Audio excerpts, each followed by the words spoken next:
Hi, everybody. Sorry for being a little bit late.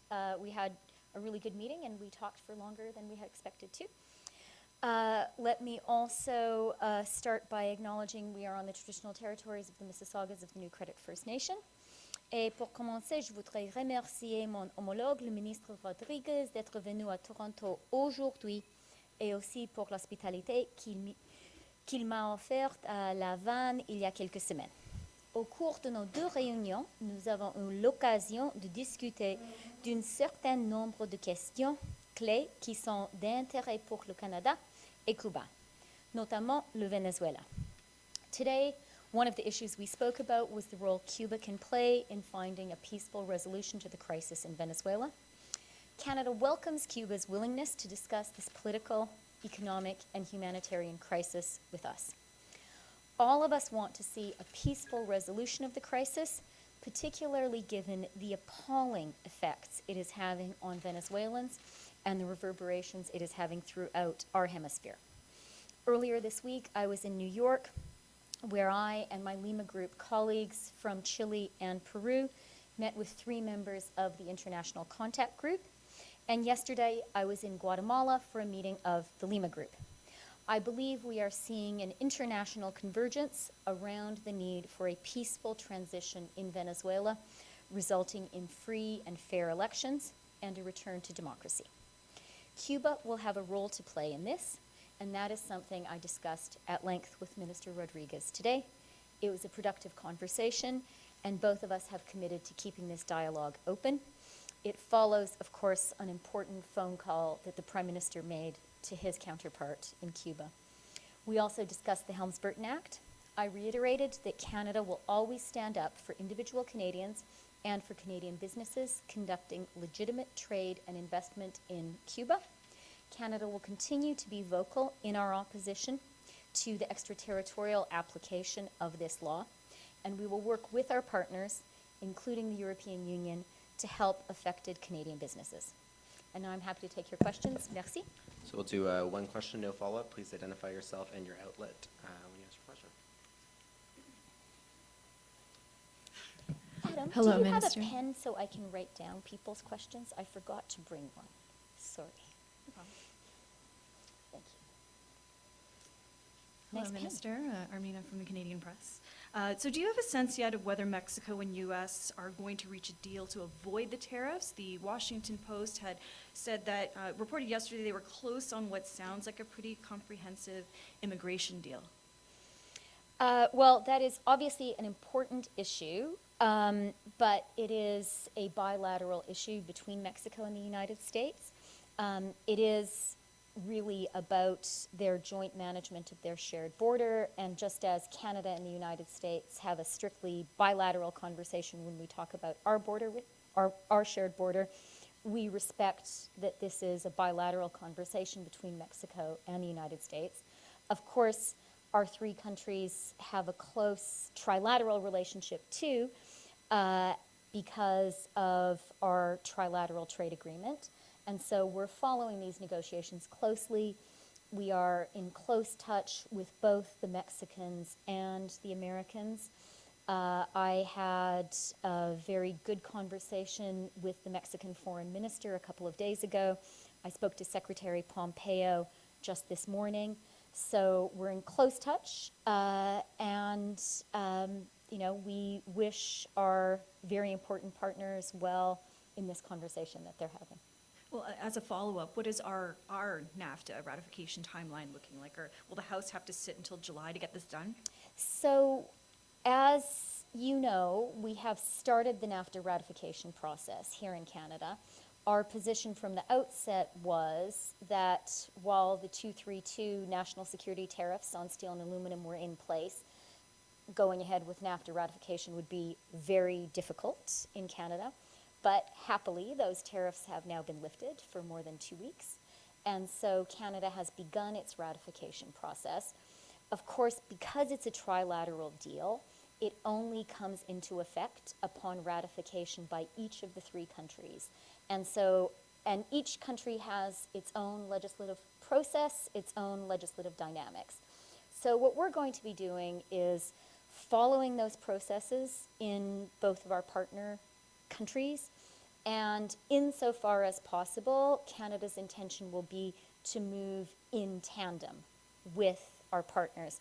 I think of it as a sort of Goldilocks approach, not too fast, not too slow. Thank you. Thank you.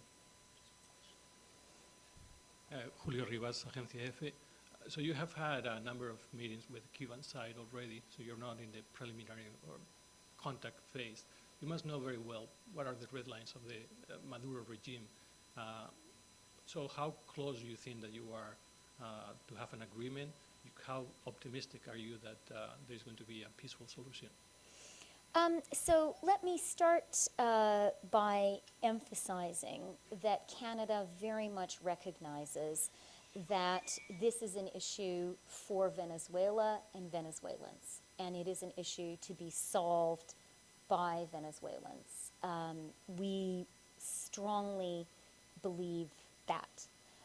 We very much respect the really urgent crisis inside Venezuela and the desire of the Venezuelan people for a restoration of democracy. And we respect the fact that this has to be entirely a process led by them. Having said that, we are working to support the international conditions for a peaceful return to democracy in Venezuela. Our meeting with our Lima Group partners in Guatemala yesterday, I think it was our 14th meeting of the Lima Group foreign ministers, was a very important part of that.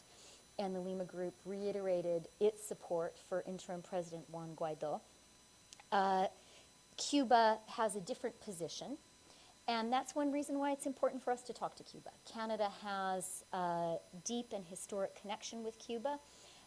And we believe, and I hope our Cuban counterparts would agree, that this strong relationship we have with Cuba can be a way for us to talk about the crisis in Venezuela coming as we do from very different perspectives.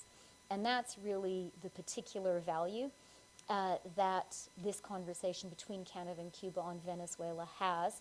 In our Lima Group statement yesterday, all of the Lima Group members spoke about how we very much hope that Cuba, as an important country in our hemisphere, could be part of the solution. And today's conversation was, a further step in that effort. Mm-hmm. And regarding the Title III of the Helms-Burton Act, have the Cuban side expressed any sign that they are already suffering the consequences? Is the Canadian side already having an impact because of the activation of Title III? So that was an issue that we discussed, and we are having meetings here with some of the Canadian companies who are most active in Cuba. And I reiterated to my Cuban counterparts, and I have also said to the Canadian businesses who are active there, that the government of Canada always has, does, and will continue to support Canadians and Canadian companies legitimately doing business in Cuba. And we are clearly opposed to any extraterritorial applications of laws. So we are standing with our companies and doing everything we can to support them. And I do want to say there is a strong legislative basis of long-standing in Canada providing the support our companies need to continue to do business in Cuba. Kaylee Ambrose from CTV. Switching gears a bit, what assistance is being provided to the 2 Canadians that were kidnapped in Ghana, and what have the Guinean officials told you thus far? So thank you for that question. Of course, as is always the case, when Canadians are in trouble outside the country, that is an immediate priority for our government and for our diplomats. We are fortunate to have a close and friendly relationship with the government of Ghana. I spoke to the foreign minister very recently, and so we are very much, very focused on this really difficult situation and doing everything that we can. But these are always situations. I also want to say, how deeply sympathetic I am to the friends and family of these Canadians. Yasmin Hassan, CBC. So what's the Canadian government doing to help families who are separated because the Canadian Embassy in Havana stopped processing visas and PRs? That was another issue that I discussed with my Cuban counterpart, and one of the purposes of this trip, of this visit from the Cubans, it's quite a large Cuban delegation which is here, is to have quite a detailed conversation about what we're able to do on the consular side of things in Cuba. I really want to reiterate that the measures that have been taken in our embassy in Cuba are in no way a political decision. Canada's relationship with Cuba is strong, and we have every intention and desire of continuing to provide strong consular and immigration support. At the same time, we have a really strong responsibility, a duty of care to our diplomats, and we can't expose them to danger to their health. So this is a tough situation. I have real sympathy for the Canadians and the Cubans who are, facing some real difficulties as a result of the situation. I just want to emphasize again, there is no political desire or signal or anything else being sent by this. It's entirely about caring for the health of Canadian diplomats, which I think is something, that all Canadians will sympathize with and believe we need to do. Having said that, we are looking for ways, practical ways, that we can come up with some answers. And that's one of the kind of, nitty-gritty issues being worked on. Actually, even as we speak, there is a meeting of Canadian and Cuban officials trying to find some ways to get this sorted out. And can you answer in French as well? Oui. Alors, la situation dans notre ambassade, dans la Cuba, n'est pas un geste, n'est pas une décision politique. C'est absolument seulement une décision qui reflète l'obligation que le gouvernement a d'être certain que nos diplomates, nos fonctionnaires travaillent dans les conditions qui ne sont pas une menace pour son santé. C'est une obligation pour chaque gouvernement et je pense que tous les Canadiens peuvent le comprendre. Mais nous comprenons aussi que ce n'est pas idéal, c'est une situation difficile pour beaucoup de Canadiens, beaucoup de Cubains. Et nous faisons du travail acharné pour trouver des solutions créatives. Un des enjeux duquel nous parlons, duquel j'ai parlé avec mon homologue cubain, et duquel nos fonctionnaires parlent maintenant. Nous avons un groupe de fonctionnaires qui sont ici à Toronto pour parler avec ses homologues cubains pour chercher des solutions. Merci. Mathieu Simard, Radio-Canada. Vous avez parlé au début du rôle que peut jouer Cuba dans la crise au Venezuela. Pouvez-vous bien définir quel est ce rôle exactement? Je pense que c'est une question pour mon homologue, le ministre cubain.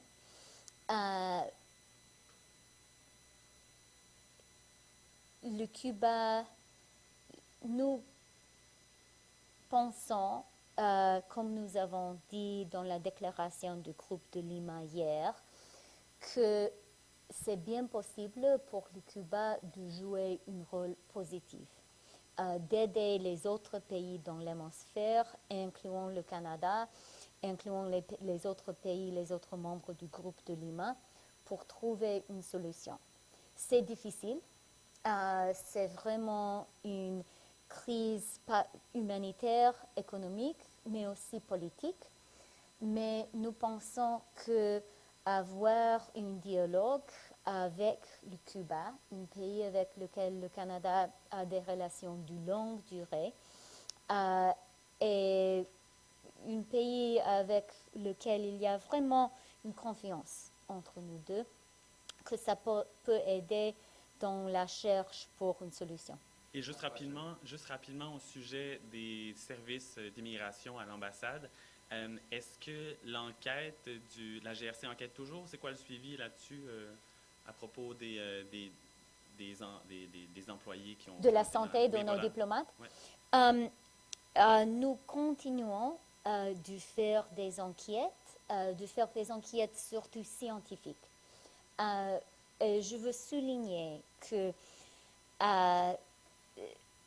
la décision n'est pas une décision politique du côté canadien, mais c'est notre obligation d'être certain que nos fonctionnaires, nos diplomates travaillent dans les conditions bien, que son travail n'est pas une menace pour sa santé.